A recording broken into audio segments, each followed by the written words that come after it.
Bismillahirrahmanirrahim. Assalamualaikum warahmatullahi wabarakatuh.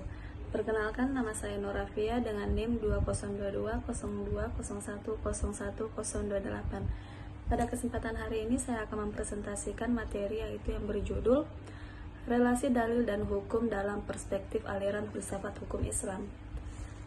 Materi ini diberikan langsung oleh dosen Filsafat Hukum Islam yaitu Bapak Vinsa Adi Pratama MAG. Materi yang saya ambil ini bersumber dari buku Filsafat Hukum Islam yang ditulis oleh Profesor Dr. Syahrizal Abbas MA, Dr. Jabar Sabil MA, Dr. Ali Abu Bakar MAG, Dr. Miraj Iskandar LC LLM, dan Dedi Sumardi MAG. Baik, langsung saja. Relasi dalil dan hukum dalam perspektif aliran filsafat hukum Islam. Relasi dalil dan hukum dalam perspektif aliran filsafat hukum Islam, menurut Imam Al-Ghazali, sumber kekuatan mengikat atau biasa disebut mulzim bagi hukum hanya satu, yaitu firman Allah Subhanahu wa Ta'ala. Namun dalam kajian usul fikih, dalil dilihat sebagai sarana mendapat hukum al-mutrikat. Maka ada beberapa asal sebagai dalil bagi hukum. Jadi kajian dalil dalam kitab usul fikih klasik fokus pada relasi petunjuk atau biasa disebut dalil dengan yang ditunjuk madlul, bukan pada relasi antara hukum dan daya ikatnya. Belakangan di abad modern muncul kitab-kitab usul fikih yang membahas relasi dalil dengan hukum dalam konsep sumber masadir bagi hukum, bukan dalam konsep dal-madlul. Misalnya kitab yang ditulis oleh Abdul Al-Wahhab Khalaf dan Masadir Al-Tashri' Al-Islami. Di dalamnya memuat kategorisasi hukum berdasarkan sumbernya. Ini menunjukkan asumsi dasar bahwa konsep relasi sumber dan hasil berpengaruh terhadap hakikat hukum. Logikanya, jika pengaruh itu tidak ada, mana mungkin ada kategori hukum berdasar sumbernya.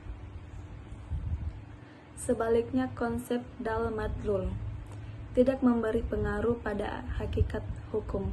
Bahkan aspek mulzim pada nas syariat diabaikan. Karena konsepnya fokus pada sarana memperoleh hukum. Asal-usul perbedaan ini perlu diketahui dalam rangka memahami daya ikat hukum.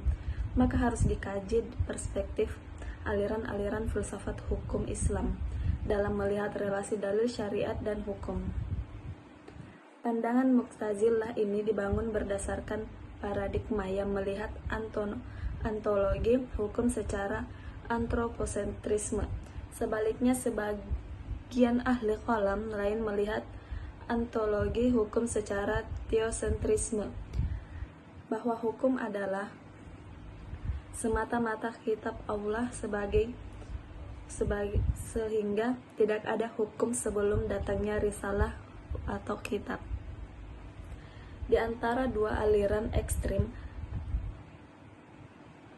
ada yang berparadigma moderat. Pendapat Mu'tazilah dikembangkan menjadi konsep kebaikan dan keburukan yang dapat dipahami manusia dari nas syariat. Konsep ini mempengaruhi perspektif sudut pandang atau fokus aliran-aliran filsafat hukum Islam saat menyorot hubungan dalil dan hukum. Maka timbul masalah filosofis, apakah hukum merupakan dalil syariat itu sendiri, atau pemahaman mujtahid terhadap dalil ini bersifat filosofis, jadi harus dibedah berdasarkan kerangka umum filsafat. Perspektif terhadap ontologi relasi dan hukum. Sebagaimana terungkap pada bab 4, aliran-aliran pemikiran hukum Islam tidak berselisih terhadap keberadaan nas syariat sebagai sumber hukum atau disebut masadir. Adapun mujtihad berperan dalam mengijtihadkan hukum dari sumber yang disebut juga dalil. Tapi dalam melihat hakikat ontologis relasi dalil dan hukum, masing-masing aliran filsafat hukum Islam mengambil perspektif yang berbeda. Masalah ini bermula dari keberadaan ayat hukum sebagai wahyu yang berbahasa Arab. Sebagai wahyu yang dilihat sisi kitabnya, bukan teks, tapi sebagai teks berbahasa Arab yang dilihat adalah sisi dialah yang melibatkan pemahaman manusia. Jadi dalam relasi nas dan hukum, ayat hukum bisa dilihat sebagai kitab yang mengadakan hukum, bisa juga dilihat sebagai dalil yang menjadi indikator hukum.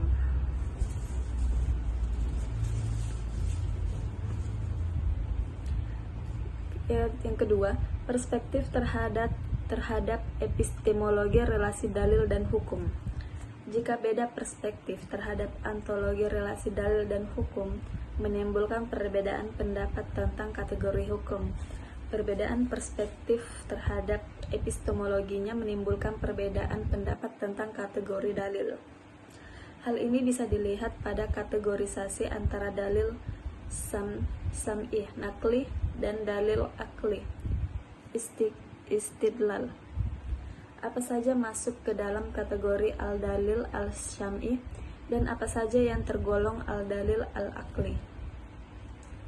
Dalil berarti keadaan sesuatu yang dipahami sebagai perantaraan bagi sesuatu yang lain.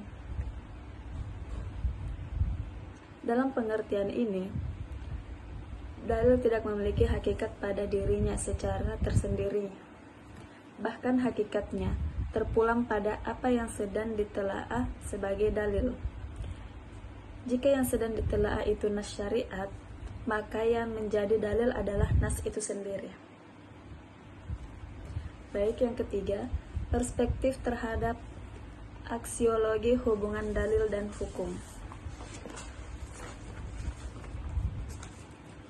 Sebagaimana disebutkan pada awal subbab ini, bahwa dalam hubungan nas syariat dengan hukum secara aksiologis tampak bahwa nas bertujuan memberi informasi tentang ketentuan-ketentuan hukum.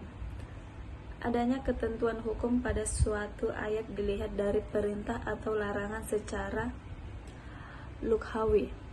Dalam hal ini sangat sedikit nas Al-Quran yang menetapkan bahwa secara normatif melalui perintah dan larangan. Menurut Abdul Al-Wahhab dan Al-Wahhab Al-Khalaf berjumlah 282 ayat saja. 24 selebihnya bersifat moralitas. Baik, itu saja hasil presentasi dari saya. Cukup sekian dan terima kasih.